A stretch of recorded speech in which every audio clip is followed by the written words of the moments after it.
It seems like every company is doing their absolute best to screw over the consumer. Microtransactions riddle every game, games are released unfinished, obvious cash grabs on licensed property fill the store, and there is no passion in these games.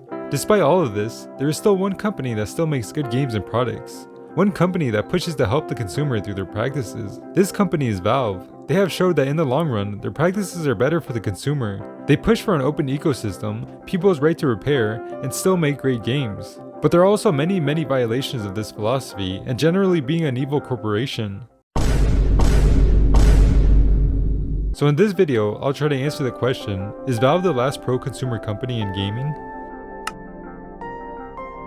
One of the biggest reasons Valve has a good reputation is their dedication to having an open ecosystem and helping the modding community. The first game Valve created was Half-Life, which was essentially a modification of the Quake engine. When it was released, it was one of the top 5 selling PC games of that year. Most of Valve's greatest games started out as mods. Team Fortress 2 started out as a community mod for Quake, and Counter-Strike, one of the biggest competitive first-person shooters, was created by the community as a mod for Half-Life 1. Valve's entire history was based on the community creating. Most of the developers working at Valve today come from the community. Once you see this, it is easy to understand why their philosophy is based around the community and helping modders create. Most developers don't want their games modded. Valve, on the other hand, encourages modding. Steam has a workshop page for most games on the platform. Instead of downloading complex third-party software to install mods, Steam created their own mod manager integrated within Steam. Downloading mods is as easy as clicking a few buttons. Not only did Valve benefit from the community making games for them, some of the greatest games ever made in general started out as mods. Chivalry: Medieval Warfare, one of the greatest medieval fighting games, started out as a mod for Half-Life 2. DayZ, one of the first hardcore zombie multiplayer survival games, was a mod for Arma 2. Players Unknown, one of the most successful battle royales ever made, started out as a mod for Arma 3. No More Room in Hell, one of the greatest zombie games ever made, started out as a Half-Life 2 mod. And finally, Garry's Mod, arguably one of the greatest modding games to ever exist, was based on the source engine that was used for Half-Life 2. Valve saw the potential for this game and strongly suggested the creator, Gary Newman, to release the game as a standalone product on Steam. Newman eventually started working on other games and created Rust, the greatest and most toxic survival games on Steam today. Go fucking suck your mum, you fucking f***. You have nothing. I have fucking nothing. Go fuck yourself. I'm gonna build here and fucking stab you 10 times in the fucking throat. Spill your guts everywhere on the road and feed you to the ranch. You probably noticed that most of these games come from Half-Life or other games available on Steam. Valve gave players the freedom to make and create whatever they want. Some of these games could have been created on their own without Steam, but Valve just made it easier for them to do so. Just imagine if other developers did this. Bethesda tried to monetize modding as it was such a huge aspect of their games. The community ridiculed them and made them look foolish. The community was fine without their help and continues to create groundbreaking and DLC level mods for their games. If every company was as open as Valve, we could get some amazing mods and quality of life improvements to most of the games out there.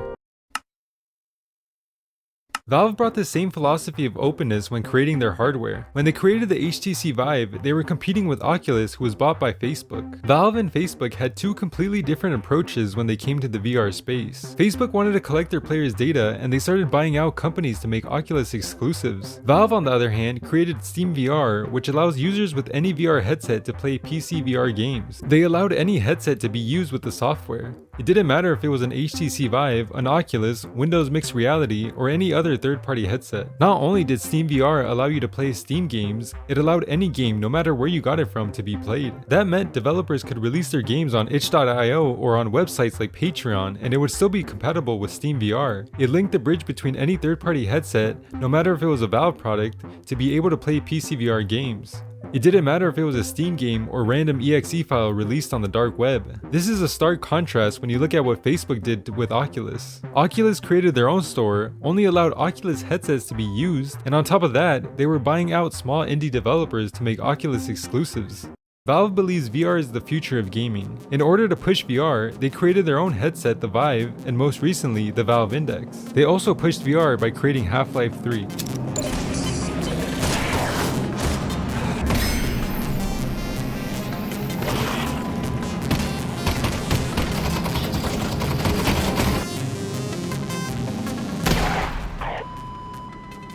Half-Life 3, or Half-Life Alyx, is considered one of the greatest VR games ever made. They released Half-Life 3 to help boost VR sales and make people make the transition to VR. I have an Index, and I have to admit that technology is not there yet. It's bulky, hot, and sweaty, but they are still pushing the technology to its limits. Valve is known for pushing the limits as most of their games did just that. Half-Life 1 revolutionized the FPS genre, Half-Life 2 revolutionized the physics video games could have, and Half-Life 3 created one of the greatest VR experiences ever made. No other game comes close to it. This may change in the future, but Valve proved that they can still make amazing games. Despite making the most anticipated game of the decade, they still allowed any headset to be able to run the game. It didn't matter if players used a competitor's headset like an Oculus or HP Reverb, you were still able to play Half-Life 3 as they wanted to help grow the VR market.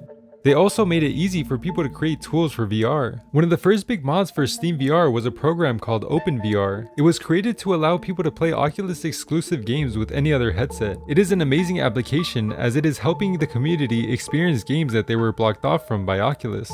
You still had to pay the developers who made the game, but you didn't have to own an Oculus headset to play them. It got rid of the exclusive titles that is currently infecting console gaming. Valve understands that letting the community do their thing creates better experiences for their users. That was their business model up to that point, and they continue to strive for an open ecosystem for PC gaming. This is even more apparent when you look at the Steam Deck.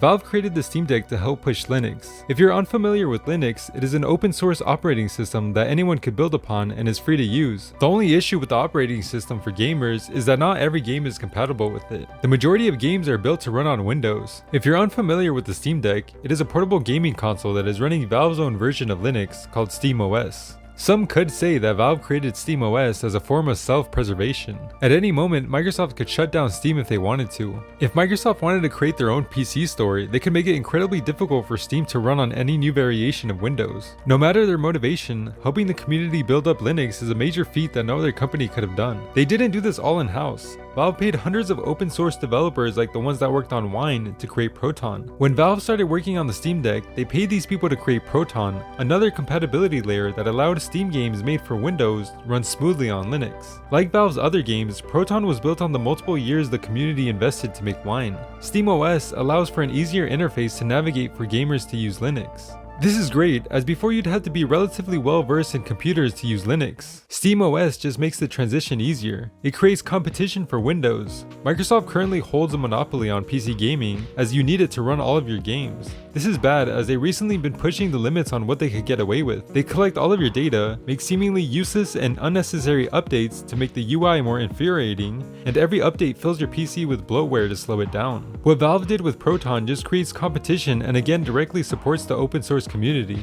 The Steam Deck is big and heavy, but it is hands down the greatest handheld ever made. It is incredibly powerful and allows you to bring your Steam library wherever you go. Valve allows people to mod it however you want, as it is just a PC that is portable. Some of the best tools the community have created include EmuDeck, a program that easily organizes your ROMs and automatically sets the best settings to run them, and Decky Loader, which allows you to use plugins people have made. You could add things like themes, a Spotify overlay, and even adjust the color saturation of your screen. You could do pretty much anything you would be able to do on your desktop PC. Valve understands that allowing the community to mod their devices and software will just create better experiences for their users. Since they are so willing to have an open ecosystem, they made a guide on how to install Windows on it. This is how committed they are to allowing you to do whatever you want with the device. They spend so much money and hours to make SteamOS, but if you like, you could throw that out the window and use the operating system of their competitors. Valve even released SteamOS for free, so any competitor could create their own handheld PCs and use SteamOS. In a few years, there might be a handheld that is better than the Steam Deck,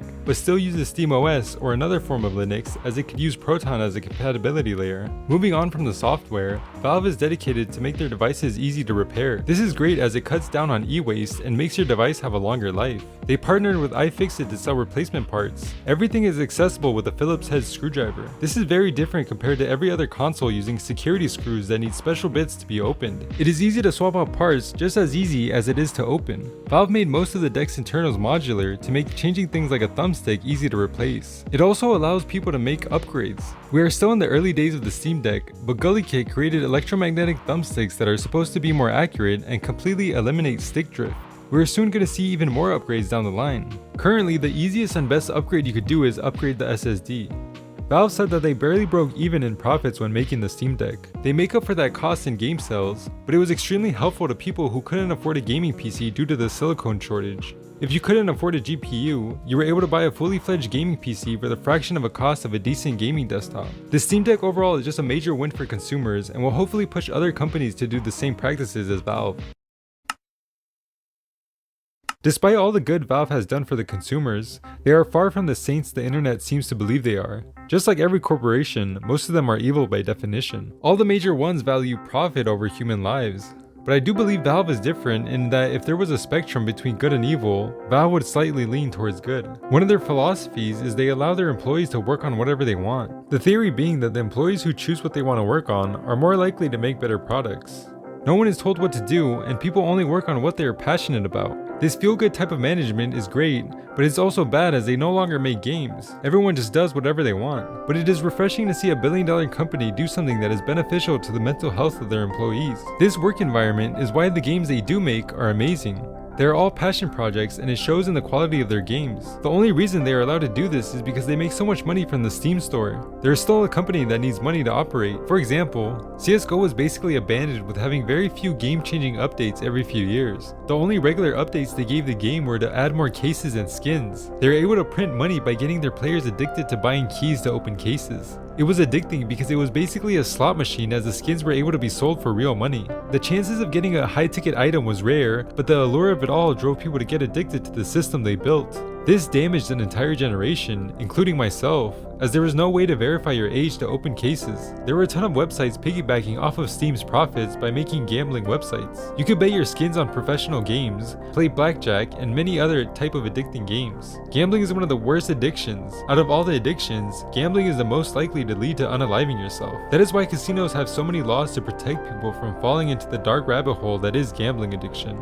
Valve was seemingly allowing them to run these websites with no oversight. The only reason they put a stop to these sites is because they got sued by parents who saw their children gambling with CSGO skins. This is not the only time Valve has been sued. They were also accused of suppressing competitors and for not honoring the consumer protection laws in Australia. That is actually the only reason why they added refunds to the Steam store. Another feature they added for greed was the Steam inventory system. It was created to manage these skins and enable them to create their own economy. Every CSGO skin in every player's inventory together equals $1.3 billion. That is why they stopped updating the game's features and instead just added skins every few months. Why would they work on improving the game when they could just print money taking community-made skins and releasing them in cases? It is speculated the only reason they started updating CSGO was because Riot Games, the creators of League of Legends, was working on their own version of CSGO, Valorant, and was going to be a direct competitor to them. This pushed Valve to update the game and add quality of life mechanics. Before Valorant became a threat, the only way to customize your crosshair was by learning console commands or taking advantage of the community-made maps. One of the most popular workshop maps is a crosshair customizer. Once again, Valve is relying on the community. Valve even makes the community regulate themselves when looking for hackers and cheaters. Instead of hiring a team of people to review reports of hackers, they make the community do it through their Overwatch system, which allows players to review games where players are reported. Valve even says it themselves. The Overwatch allows the CSGO community to regulate themselves. You could say that Valve was just lucky. All of their projects stemmed from buying the community's work. They let the community run wild, and when someone does something good, Valve hires them and they are praised for it. It's a system that works and brings high quality products. At the end of the day, every corporation is greedy, but Valve's philosophy aligns with making a better ecosystem that benefits the consumer. That is why Valve is seemingly one of the last pro-consumer companies out there. If you like this video, please like and subscribe, it really helps me out. Also check out some of my other videos as I cover some games and shows you might like.